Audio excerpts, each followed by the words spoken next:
कुरान मजीद फुरकान हमीद के दूसरे पारे में जो पहले दो रुकू हैं उनके अंदर दो मज़ामीन अल्लाह करीम ने बयान फरमाए हैं। सबसे पहले तो तब्दीली किबला की बात इरशाद फरमाई गई है। अहले यहूद ये ताना देते थे कि दीन नया ले आए हैं लेकिन किबला वही हमारे वाला पुराना है। तो नबी करीम अलैहिस्सलाम ने मदीना मुनव्वरा में भी 16-17 महीने बैतुल मक़दस की तरफ मुँह करके नमाज अदा फरमाई। हमारे चैनल को लाइक करें, सब्सक्राइब करें और मज़ीद हमें कमेंट सेक्शन में बताएं कि आप किस तरह की वीडियोस देखना पसंद करते हैं।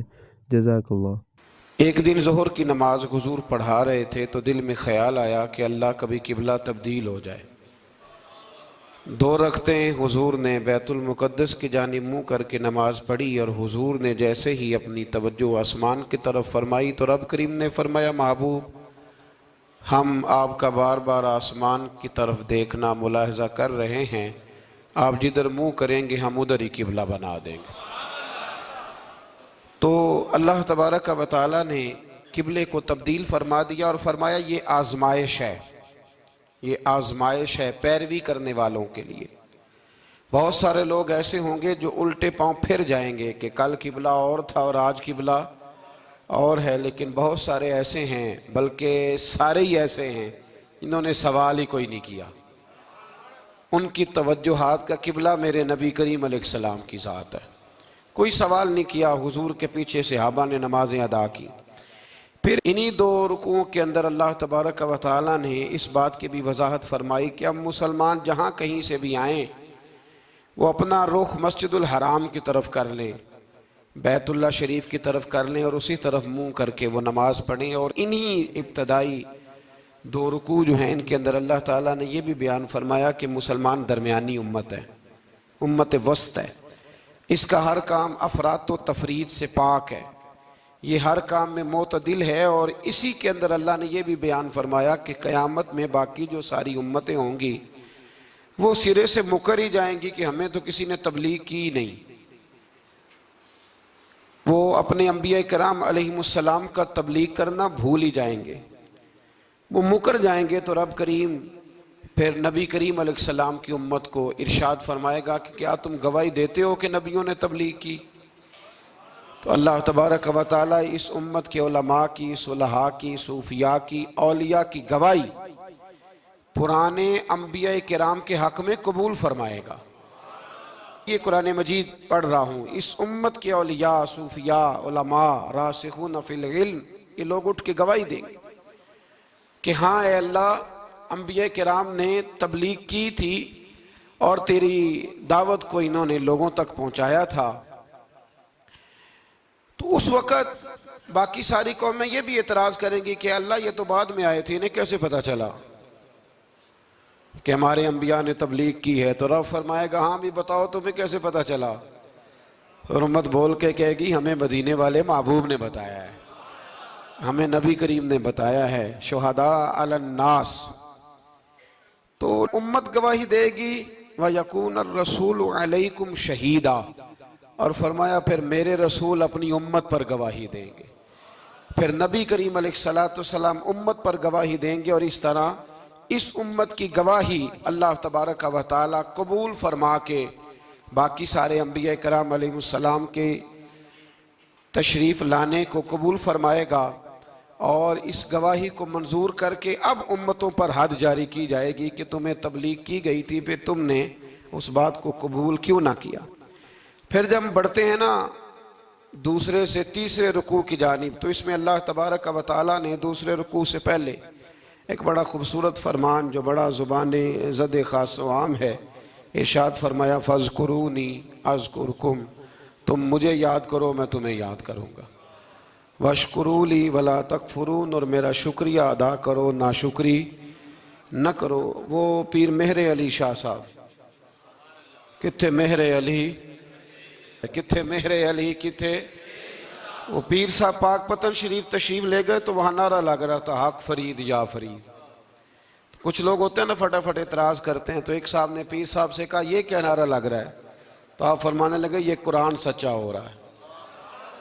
कहा क्या मतलब? फरमाया अल्लाह का वादा है तुम मेरा जिक्र करो मैं तुम्हारे चर्चे करा दूंगा।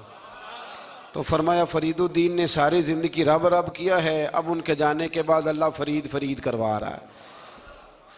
तो इससे आगे जब हम चलते हैं दूसरे से तीसरे रुकू में, तो बड़ी मारूफ आयात, या अय्युहल्लज़ीना आमनू इस्तईनू बिस्सब्रि वस्सलात इन्नल्लाहा मअस्साबिरीन, सब्र का हुक्म दिया गया और जो सब्र करे उसको अल्लाह ने अपनी मईयत की बिशारत सुनाई। फिर जो उसके रास्ते में कत्ल हो जाए उन्हें मुर्दा कहने से मना किया। फिर फरमाया तुम्हें मुशक्कत झीलनी पड़ेगी, तुम्हें आजमाया जाएगा, तुम्हें भूख से, फलों और जानों की कमी से, खौफ से आजमाया जाएगा। और फिर जो सब्र करेगा फरमाया उसे अल्लाह ताला बिशारत भी अता फरमाएगा और उस पर रब करीम अपनी रहमतों का नुज़ूल भी फरमाएगा। और फरमाया यही वो लोग हैं हुमुल मुहतदून, जिनको सब्र करना आता है, जिनमें हौसला है, जिनमें तहम्मुल मिजाजी है। फरमाया यही वो लोग हैं जो अपने रब की तरफ से हिदायत पर हैं।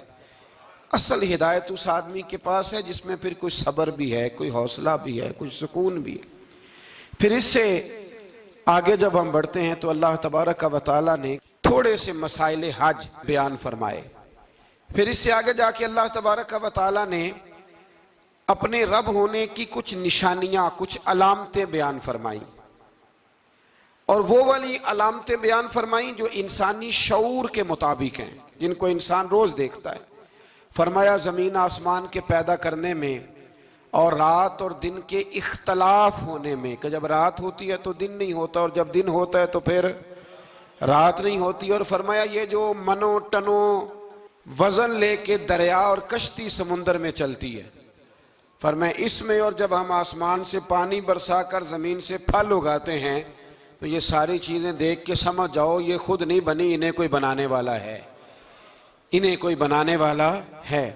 इन आयात के अंदर अल्लाह तबारक व तआला ने अपने होने की अलामतें बयान की और फिर इसी मजमून में आगे जल के फरमाया कि जब मेरे बंदे मेरी ये निशानियां देखते हैं तो वल्लज़ीना आमनू अशद्दु हुब्बन लिल्लाह, फिर ईमान वाले अपने रब से शदीद मोहब्बत करते हैं, फिर वो अपने रब से शदीद मोहब्बत करते हैं। और फिर अल्लाह ताला ने इसी रुकू में आगे जाके इरशाद फरमाया कि बनाया सारा कुछ तुम्हारे लिए है, बनाया सारा कुछ, ये चौथे से पांचवा रुकू आप देखेंगे, फरमाया बनाया सारा कुछ तुम्हारे लिए है, पर तुमने वो खाना है जिसके खाने की तुम्हें इजाजत दी गई है, हलालन तय्यिबा, पाकीज़ा चीज, सारा कुछ तुम्हारे लिए है, पर जिसकी इजाजत मिले तुमने वही। कुछ चीजों की यहाँ खाने की मुमानत है लेकिन जन्नत में वो चीजें खाने की इजाजत होगी। तो फरमाया तुम हलाल और तय्यब चीज खाओ, शैतान तो तुम्हें बेहयाई का और बुराई का हुक्म देता है, लेकिन तुम उस तरफ आओ जिस चीज का तुम्हारा रब तुम्हें हुक्म इरशाद फरमाता है। फिर अल्लाह तबारक व तआला ने इसी पारे के अंदर, इन्हीं आयात मुकद्दसा के अंदर चौथे से पांचवें रुकू में चार उन चीजों का बयान फरमाया जो कतई तौर पर हराम है। चार वो चीजें जो कतअन हराम है, उनमें सबसे पहले इरशाद फरमाया कि मुर्दार, जो जानवर ज़िबा ना किया जाए और बगैर ज़िबा के मर जाए, वो खाना हराम है। फिर इरशाद फरमाया बहता हुआ खून, ये भी हराम है। अब आप कहेंगे वो तो खून लगता है रोज लोगों को, वो तो लगता है, बोतलों की बोतलें नौजवान खून देते हैं। तो इसमें हमारे बुजुर्गों ने मसला ये बयान फरमाया कि जरूरत के लिए देना जायज़ है, मजबूरी हो तो फिर खून देना, जिस तरह इंसान मर रहा हो तो उसके लिए मुर्दार खाना भी जायज़ है। तो कोई बीमार, इतना बीमार कि अब डॉक्टर कहे कि सिवाय खून के कोई और चारा नहीं है, तो वो देना जायज़ है बिल्कुल, जो देगा अल्लाह उसे अजर भी अता फरमाएगा। तो इसी तरह तीसरे नंबर पर सूअर का गोश्त, ये भी कतअन हराम है, कोई ऐसी सूरत ही नहीं कि जो इसको जायज़ किया जा सके। और फिर अल्लाह तबारक व तआला ने इसी आयत में उसका भी जिक्र फरमाया जिस पर लोग अकीदे के लिहाज से बड़ा धोखा देते हैं। फरमाया वमा उहिल्ला बिही लिगैरिल्लाह, और वो जिस पर वक्ते ज़िबा गैरुल्लाह का नाम लिया जाए, जिस पर वक्ते ज़िबा, जिस पर गैरुल्लाह का नाम लिया जाए, वो जानवर भी हलाल है। इस आया मुबारका को सामने रख के ना बड़ा उलझाव पैदा किया जाता है, जिस पर गैर का नाम आ गया वो हराम हो गया, लिहाजा किसी ने कह दिया कि ये बकरा गौसे आजम के नाम का रखा है तो ये हराम है। और किसी ने कहा कि ये मैंने 11वीं शरीफ के लिए दुम्बा रखा है कुर्बानी, हुजूर गौसे आदम के साले सवाब के लिए दूंगा तो ये दुरुस्त नहीं। तो भाई याद रखो वक्ते ज़िबा, यहां तमाम मुफस्सिरीन ने यही लिखा है कि वक्ते ज़िबा किसी और का नाम लिया तो फिर वो हराम। देखे ना, किसी बंदे ने अगर कह दिया कि ये दुम्बा जैद का है, 4-5 दुम्बे बकरे घूम रहे थे, किसी ने कह दिया जैद का है, ये बकर का है, ये अमर का है, ये साद का है, अब क्या ये लफ्ज कहने से वो हराम हो जाएगा? रोज कहते हो कि नहीं कहते? तो अजीब फलसफा है ना लोगों का। अगर आपने कह दिया गौसे पाक के साले सवाब के लिए है तो फिर वो हराम हो गया जी। तो अगर ये कहा जाए कि मैंने बेटे के अकीके के लिए रखा है, फिर भाई अगर वलीमे के लिए रखा हो तो वो तो कह रहा है मैंने बेटे के लिए रखा हुआ है, हालांकि बकरा तो अल्लाह के नाम का है। तो बिला वजह लोग उसमें ऐसी चीजें पैदा करते हैं। तो इसको समझ लें, ये कुरान मजीद की आयत नंबर 173 है जिसमें अल्लाह तबारक व तआला ने बड़ी वजाहत के साथ उन चीज़ों का जिक्र फरमाया जिनका खाना बिल्कुल नाजायज़ है। तो वो 4 चीज़ें आपकी समझ में आ गई जी। सबसे पहले मुर्दार, फिर बहता हुआ खून, फिर सुअर का गोश्त, और चौथे नंबर पे वो जानवर जिस पर वक्ते ज़िबा करते वक्त कहा जाता है ना बिस्मिल्लाह है।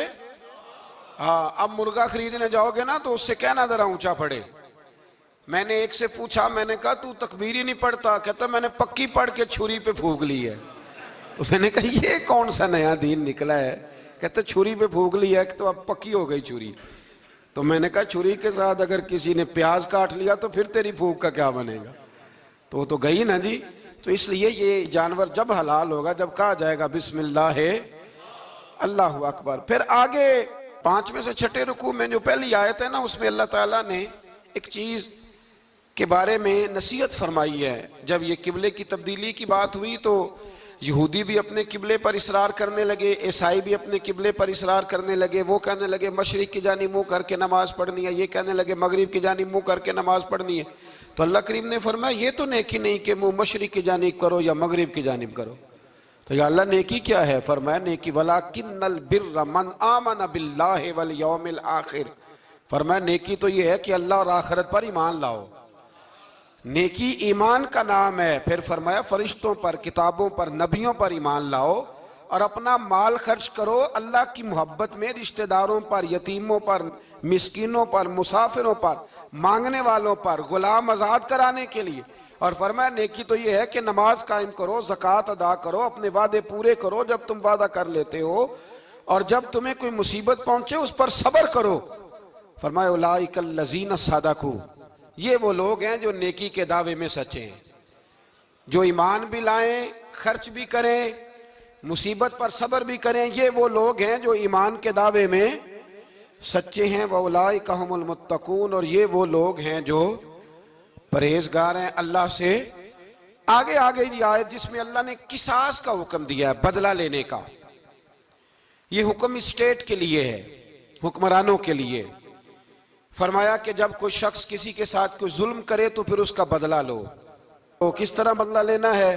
फरमाया अल हुर्रु बिल हुर्री वल अब्दु बिल अब्दी वल उनसा बिल उनसा। आज़ाद के बदले आज़ाद, गुलाम के बदले गुलाम, औरत के बदले औरत। हाँ, अगर कोई वारिस माफ कर दे तो बात अलग है, वरना बदला लो। और कुरान मजीद ने यहाँ इरशाद फरमाया कि अगर तुम बदला लोगे तो जिंदगी मिलेगी, तुम्हें जिंदगी मिलेगी। अगर हुक्मरान मुजरिमों को सजा देंगे तो बाकी लोगों की जिंदगी महफूज रहेगी, बचेगी। हुक्म दिया गया यहाँ के बदला लिया जाए। फिर जब हम 6ठे से 7वें रुकू की तरफ चलते हैं तो इसमें अल्लाह ने रोजे का हुक्म दिया, रमजान की फजीलत बयान की, और इरशाद फरमाया गया कि जो रोजा ना रख सके वो फिदियतुन तामुन मिस्कीन, जो तो मरीज हो, बीमार हो, वो तो उतने रोजे जो है वो अगले दिनों में रख ले। और आगे जाके ये भी बताया गया कि जो ज्यादा ही बीमार हो फिर वो एक मिस्कीन का फिदिया दे दे, खाना दे दे। फिर इसी आया करीमा में रब करीम ने फरमाया अगर तुम मुझसे दुआ मांगोगे इसी रुकू में तो फरमाया मैं तुम्हारी दुआओं को भी जरूर कबूल करूंगा। फिर इसी में बताया गया कि रात के वक्त तुम्हें खाने की भी इजाजत है और अमले ज़ौजियत की भी तुम्हें इजाजत दी जाती है। इसी तरीके से फिर आगे अल्लाह तबारक व तआला ने हज के महीनों के बारे में अलामतें इरशाद फरमाई और मसाइल हज कुछ आगे जाके बयान किए। और एक और गलत रस्म, लोग रस्में बना लेते हैं ना, एक और रस्म थी कि यहूदी और ईसाई जब हज करते थे ना, इहराम बांध लेते थे, फिर दरवाजे से घर में दाखिल नहीं होते थे, ऊपर से छलांग लगा के कि अब हम पाक हो गए।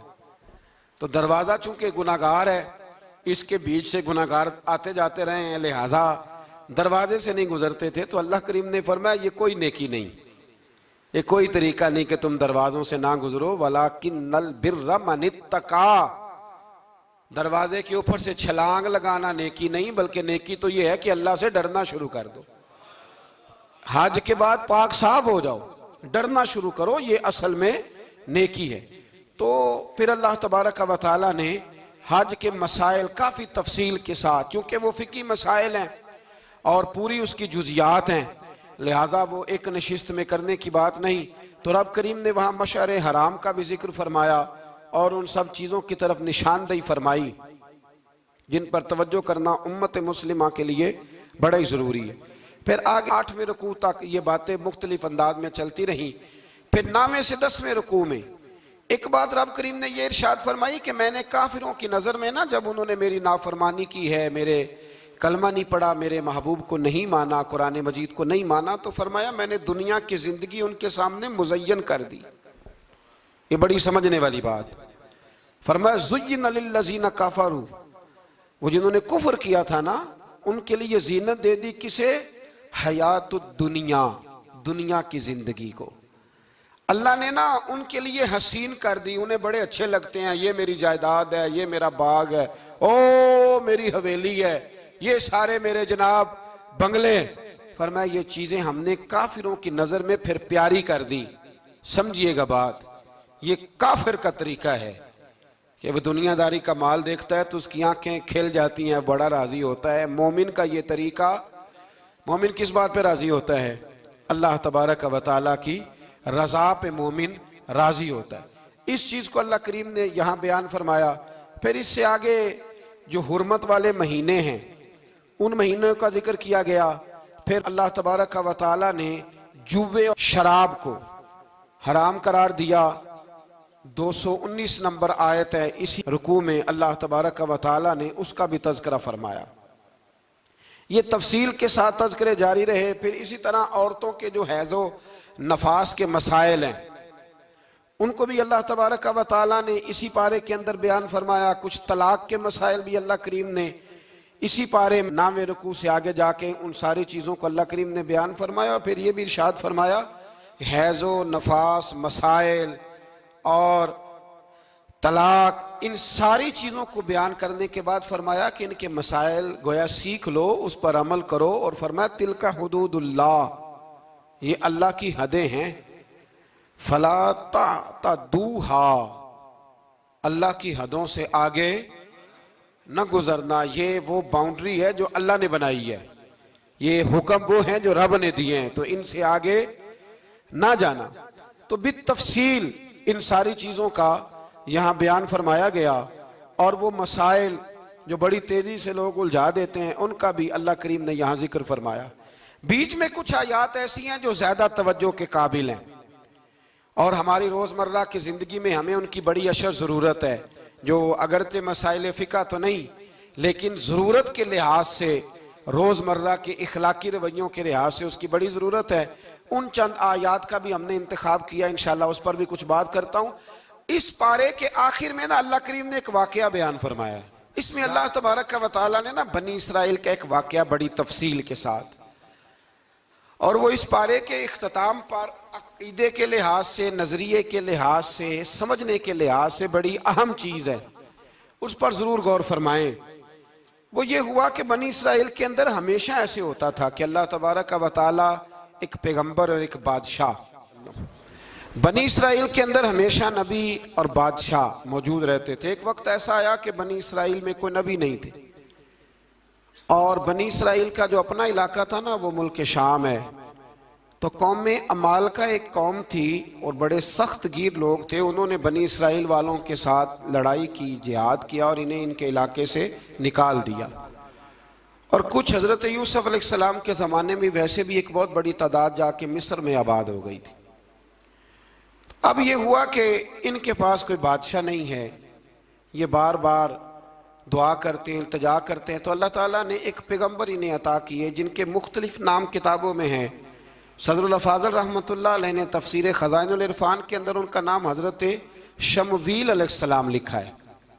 हज़रत शमवील अलैहिस्सलाम को अल्लाह ताला ने नबुव्वत अता फरमाई, और जब हज़रत शमवील अलैहिस्सलाम अल्लाह के नबी हुए, बनी इसराइल वालों को यकीन आया कि अल्लाह ने अल्हम्दुलिल्लाह हमें एक नबी के झंडे तले जमा कर दिया है, तो फिर उन्होंने कहा कि आप हमारे सामने एक बादशाह भी मुकर्रर करें ताकि हम उसकी सरपरस्ती में जिहाद करें।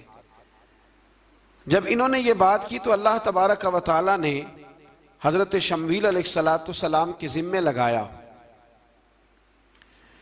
तो एक उस ज़माने में अल्लाह के नेक बंदे थे, जनाब तालूत अलैहिस्सलाम उनका नाम था। तो हज़रत शमवील अलैहिस्सलाम ने उन्हें कहा कि अल्लाह करीम ने ना तुम्हारा बादशाह तालूत को बनाया है, उनका नाम भी कुरान मजीद ने जिक्र फरमाया है। तो बनी इसराइल के लोग कहने लगे ये तो गरीब आदमी है, वो बकरियां चराया करते थे, लेकिन इल्म में बड़े पुख्ता थे, वजूद में बड़े ताकतवर थे। तो कहा कि ये तो गरीब आदमी है, तो हम तो ज़्यादा हक रखते थे कि हमें बादशाह बनाया जाए। तो हज़रत तालूत अलैहिस्सलाम के बादशाह बनने के बाद हज़रत शमील अलैहिस्सलाम ने जो बात की, अल्लाह करीम ने उसे कुरान मजीद में बयान फरमाया। रब फरमाता है बस्ततन फिल इल्म वल जिस्म, इसे इसलिए तुम्हारा बादशाह बनाया गया है कि इसे हमने कुशादगी दी है, इल्म में भी और जिस्म में भी। बड़े माशाल्लाह मोटे ताज़े थे, वजूद बड़ा ताकतवर था। कुछ मोटे ताज़े होते हैं पर ताकतवर नहीं होते, मोटे ताज़े भी थे और ताकतवर भी थे। फरमाया कि वजूद में भी ताकत है और इल्म में भी अल्लाह ने इन्हें वुस्अत अता फरमाई। तो बनी इसराइल वाले कहने लगे जी नहीं जी, कोई बंदा और आ जाए, ये हमारा बहुत बड़ा मसला है ना जी, हर एक की मर्जी की ना तो बात हो सकती है और ना हर बंदा हर एक की मर्जी पर पूरा। कहने लगे नहीं जी, कोई और होना चाहिए था, हमें कैसे पता चलेगा कि अल्लाह ने मुकर्रर किया है। बड़ी खास बात है, इसको समझिएगा, ये सारा मजमून आपको मिलेगा इसी पारे के आखिर में। आप पढ़ेंगे ना जी तो ये सारा मजमून आपको मिलेगा, और आप अगर सरसरी नज़र से भी इसका मुताला करेंगे ना, जाके कुरान शरीफ खोल के 15वें से 16वें रुकू में, आप खुश होंगे कि आप कितने अच्छे नजरिए और अकीदे के मानने वाले हैं। तो जब कहा ना कि तालूत को हमारा बादशाह बनाया गया तो दलील क्या है, तो कुरान कहता है कि हज़रत शमवील अलैहिस्सलाम ने फरमाया कि तुम्हारा एक ताबूत था, एक संदूक था तुम्हारे पास, वो संदूक तुम्हारा कौमे उमाल का उठा के ले गई थी। इनके बादशाह होने की दलील ये है कि अल्लाह तुम्हारा वो संदूक तुम्हें वापस कर देगा, वो तुम्हारा संदूक तुम्हें वापस कर देगा। उस संदूक में क्या है, वो हज़रत आदम जन्नत से साथ लेके आए थे, उसमें था क्या, तो कुरान मजीद कहता है कि उसके अंदर ना हज़रत हारून अलैहिस्सलाम और हज़रत मूसा अलैहिस्सलाम के तबर्रुकात थे। तबर्रुकात, कल मैं एक मौलवी देख रहा था, बेचारा एक बंदा ना मस्जिद नबी के साथ गुलाफ और शायद कोई कफन था, वो मस्जिद नबी की दीवारों से मस कर रहा था। तो वो कह रहा था नहीं इससे क्या होता है, तबर्रुक कोई चीज़ नहीं, अच्छे अमाल की वजह से बंदा बख्शा जाएगा। मैंने कहा तू मुझे मिले तो मैं तुझे बुखारी खोल के दिखाऊं कि हज़रत अब्दुर्रहमान इब्ने औफ जिन्हें हुजूर ने कती जन्नती कहा, हुजूर के वजूद पर कुर्ता देख के कहने लगे हुजूर बड़ा ही सोना लग रहा है। तो फरमाया तुझे चाहिए, हुजूर मिल जाए तो क्या ही बात है। नबी पाक ने अता किया तो सहाबा कहने लगे अब्दुर्रहमान आपको तो ज़रूरत नहीं थी, आपके पास तो बड़े लिबास हैं, तो ये कुर्ता हुजूर ने कबूल कर लिया, कोई लेके आया और आपने मांग लिया। तो वो रो पड़े, कहने लगे पहनने के लिए नहीं मांगा, ये हुजूर के जिस्म से लग गया है, मैंने कफन बनाने के लिए मांगा है। तू कहता है हुजूर के तबर्रुक में खैर कोई नहीं। और आप यकीन करें उन लोगों पे हैरानगी है, हमने भी मरना है ना जी, बड़ी जल्दी कब्र में जाना है, वक्त का कुछ पता नहीं, लेकिन इतने अंधे होकर लोग चीजों को देखते हैं और इस तेजी के साथ गुमराही फैलाते हैं। मुझे बाकायदा किसी ने वीडियो भेजी और कहने लगे जी देखें कितनी अच्छी बात कर रहा है, लोगों को समझाएं। तो मैंने कहा नहीं, इसको समझाने की जरूरत है, और मैंने उसको देखा है, वो जो लाल रुमाल वाला है, मैंने देखा है वो ढूंढ ढूंढ के जाहिलों को पकड़ता है, तलाश करता है, और अगर कोई मिल जाए बात बताने वाला तो फिर वो खुद पकड़ा जाता है, और कई दफा पकड़ा गया तो निकल गया है। अल्लाह ताला हमें समझने की तौफीक दे, हम सियाने हो जाए तो ये दूर दूर तक नजर नहीं आएंगे इंशाअल्लाह। तो वो ताबूत आएगा, बनी इसराइल वालों से कहा ताबूत में क्या था सुन लो, और ये कुरान मजीद है। आज मेरी मानना ये 15वें से 16वां रुकू जरूर ही पढ़ना कि वो आखिर ताबूत में क्या था, खोलना जरा। कुरान मजीद कहते हैं कि हजरत मूसा अलैहिस्सलाम और हजरत हारून के तबर्रुक थे। तो तबर्रुक क्या थे? तमाम मुफस्सिरीन ने लिखा है कि हजरत मूसा का एक कुर्ता था, एक डंडा था, जूते थे, और जनाब हारून अलैहिस्सलाम का इमामा शरीफ था, और तौरात की कुछ तख्तियां थी। तो उसका फायदा क्या था? उस ताबूत का फायदा यह था कि बनी इसराइल वाले जब अपने दुश्मनों से लड़ते थे, ताबूत सामने रख के दुआ मांगते थे, अल्लाह इन्हें कामयाबी अता कर देता था। तो कौम अमालकों को भी पता चल गया कि संदूक में कुछ है जिसकी वजह से ये कामयाब हो जाते। वो संदूक उठा के ले गए। अब उनकी कम बख्ती ये, कम नसीबी ये कि उन्होंने जाके उसे रूढ़ी पे फेंक दिया। जब रूढ़ी पे फेंका तो उनके अंदर बीमारियां आ गई, वबाएं फूट पड़ी, मरने लगे, वजूद फूलने लगा। फिर उनके दिलों में बात आई कि ये हमने इस संदूक की बेअदबी की है। संदूक में क्या है? तबर्रुकात। हमें कहते हैं जी नालैन का नक्शा क्यों लगाया है? तुम्हारे तो बुजुर्गों का कीदा है, सर पे रखने को मिल जाए अगर नक्शे नाले पाके हुजूर, तो फिर कहेंगे कि हाँ ताजदार हम भी हैं। तो कहा कि उसके अंदर ये तबर्रुकात थे। उन्हें भी समझ में आई, तो उन्होंने ना बैलगाड़ी मंगाई और वो संदूक उठा के उसके ऊपर रख दिया। अब क्या हुआ? कुरान कहता है कि फरिश्तों ने ना उस संदूक को वहां से उठाया। मुफस्सिरीन ने लिखा इसका माना यह भी हो सकता है कि उस बैलगाड़ी को डायरेक्शन पे लगाया। उधर से हजरत शमूएल अलैहिस्सलाम ने जनाब तालूत को बादशाह बना दिया, और इधर से वो संदूक चल पड़ा। कहा भाई हम इनको कैसे बादशाह माने? तो फरमाया बादशाह इस तरह मानोगे कि तुम्हारा वो संदूक आ जाएगा, और कुरान कहते हैं उस संदूक में तुम्हारे दिलों का सुकून है, उसमें तुम्हारे दिलों का। और भाई हमारी तो कोशिश होती है बुजुर्गों से कोई चीज मिल जाए, अल्लाह वालों का कोई तबर्रुक हमारे हाथ आ जाए। तो वो संदूक आ गया, ये मान गए। अब जिहाद करने निकले तो लड़ना था जालूत की कौम के साथ। वो बड़ा सख्त आदमी था, 3-3 मन सोना उसने वजूद पे पहना होता था। उसकी कौम से लड़ना है, टोपी बड़ी तगड़ी पहनी होती थी लोहे की। अब कौन लड़े? एक नौजवान थे जिनका नाम था दाऊद अलैहिस्सलाम। वो भी बकरियां चराया करते थे।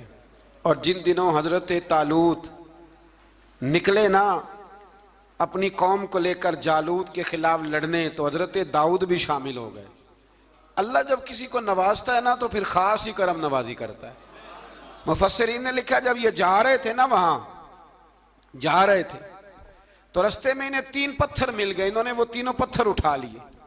उस जमाने में पत्थर फेंकने के लिए छोटी छोटी लोगों के पास चीजें हुआ करती थी, उसको कोफन भी लोग कहते थे, मंजनीक, उसको सामने रख के फिर बनाई गई। तो आपके पास भी वो आला था जिससे दुश्मन पर पत्थर मारे जाते थे। तो आप वो मशीन लेकर, वो आला लेकर वहां पहुंचे हुए थे। 3 पत्थर आपके पास थे। आप फरमाते उस दिन मैं बड़ा बीमार था, इतना बीमार था कि मेरा रंग पीला हो गया। अब वो जालूत के सामने कोई नहीं जाता था। तो जनाब तालूत कहने लगे कि जो जालूत को मारेगा ना, यानी इनके बादशाह को, इस कौम के, तो मैं उसे अपनी आधी सल्तनत भी दे दूंगा और अपनी बेटी का निकाह भी उसके साथ कर दूंगा। देखें अल्लाह नवाजता है तो किस अंदाज में नवाजता है।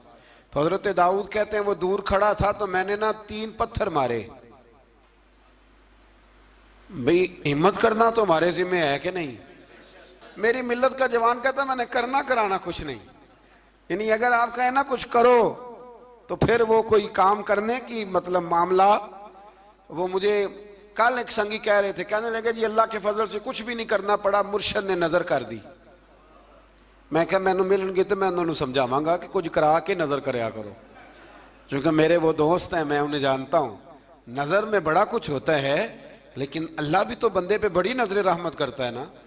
लेकिन कहता है 5 नमाजें पढ़, रमजान के रोजे रख, ज़कात फर्ज हो तो अदा कर, ये सारे काम कर, सच बोल, दयानतदारी कर, फिर मैं अपने फजल से तुझे जन्नत अता करूंगा।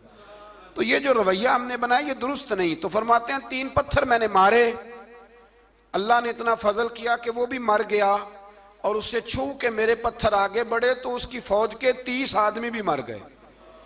3 पत्थरों से 31 बंदे अल्लाह ने मार दिए। फरमाते इसलिए कि हाथ मेरे थे और ताकतें मेरे रब करीम की थी। तो हजरत दाऊद अलैहिस्सलाम के हिस्से में जनाब तालूत की साहिबजादी भी आई, आधी सल्तनत भी आई। काफी साल हजरत तालूत हयात रहे, फिर उनका विसाल हो गया, तो सारी सल्तनत हजरत दाऊद को मिली, और फिर अल्लाह तबारक व तआला ने उन्हें नबूवत भी अता फरमाई। ये दुनिया में वाहिद पैगंबर हैं जो बैक वक्त नबी भी थे और बादशाह भी थे। और फिर अल्लाह ने फजल फरमाया, इन्होंने बड़ी बड़ी फतूहात की। और फिर हजरत दाऊद के साहिबजादे का नाम हजरत सुलेमान अलैहिस्सलाम, फिर उनके साहिबजादे का नाम हजरत। तो ये हुआ कैसे? ये सारा कुछ अल्लाह तबारक व तआला के फजल से हुआ, उसके करम से हुआ। अब इस वाक़या से हमें क्या पता चलता है? हमें यह पता चलता है कि रब जब फजल फरमाए ना किसी पे भी, तो हमें उस बंदे को देख के राजी होना चाहिए, कोई शिकवा नहीं करना चाहिए। और दूसरी बात ये समझ लेना चाहिए कि हुकूमतें, माल, दौलत ये सिर्फ सियासतों से नहीं मिलती, ये खुदा के फजल से मिलती है। और ये भी समझ लेना चाहिए कि जो बुजुर्गों के तबरुकात होते हैं उनकी क्या ही बात होती है। चंद बातें ऐसी थी कि मेरा दिल करता था उनको दोहराया जाए और ख़ास करके उन बातों पर तवज्जो की जाए। यहाँ ना अल्लाह तबारक व तआला ने उन बातों में से एक बात का जिक्र फरमाया है। यहाँ 207 नंबर जो आयत है ना इसी पारे की, उसमें अल्लाह करीम ने फरमाया कुछ लोग ऐसे हैं जो अपनी जानें ही अल्लाह के हवाले कर देते हैं। जिंदगी का मकसद दीन होता है, लुटा देते हैं। ये नाजिल कब हुई? यह आयत मुबारक हजरत सुहैब रूमी के बारे में नाजिल हुई। हजरत सुहैब रूमी रदी अल्लाह तआला अन्हु बड़े मालदार थे। मक्के से जब चले ना तो सारा माल मक्के में छोड़ दिया, इसलिए कि अल्लाह के रसूल मदीने चले गए। फरमाते हैं फिर मैंने मालो दौलत की परवाह नहीं की, फिर मैंने ये सोचा कि मैंने अपने हबीब के पास जाना है। सारा माल एक जगह पे दबाया और फरमाते हैं मैं मदीना तय्यबा के लिए जब निकला तो कुफार ने, कुरैश मक्का ने रोका, हम नहीं जाने देंगे।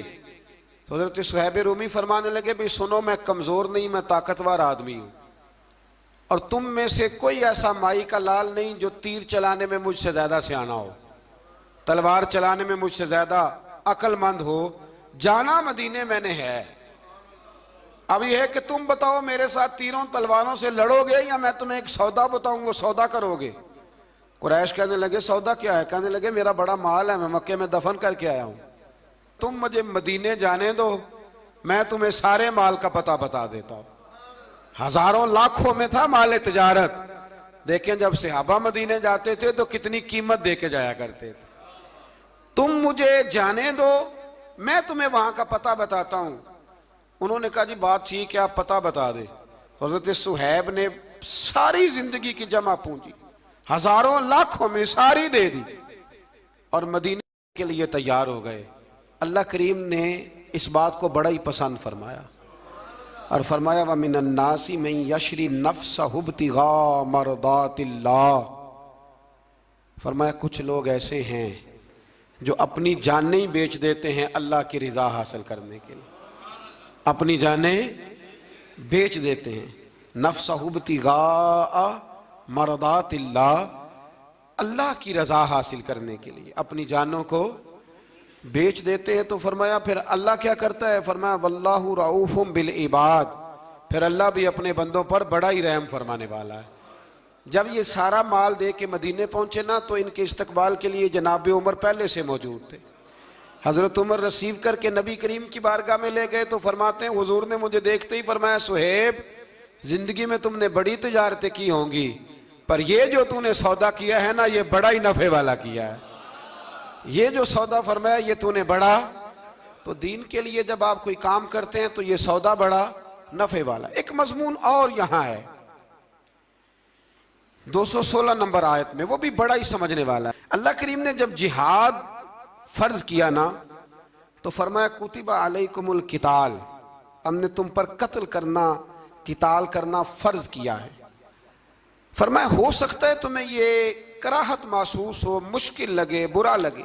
एक बात जो आज की नसीहत है और मज़ामीने कुरान जो हम सीख रहे हैं उसके अंदर से हमें ये ख़ास चीज़ है जिसको समझना चाहिए।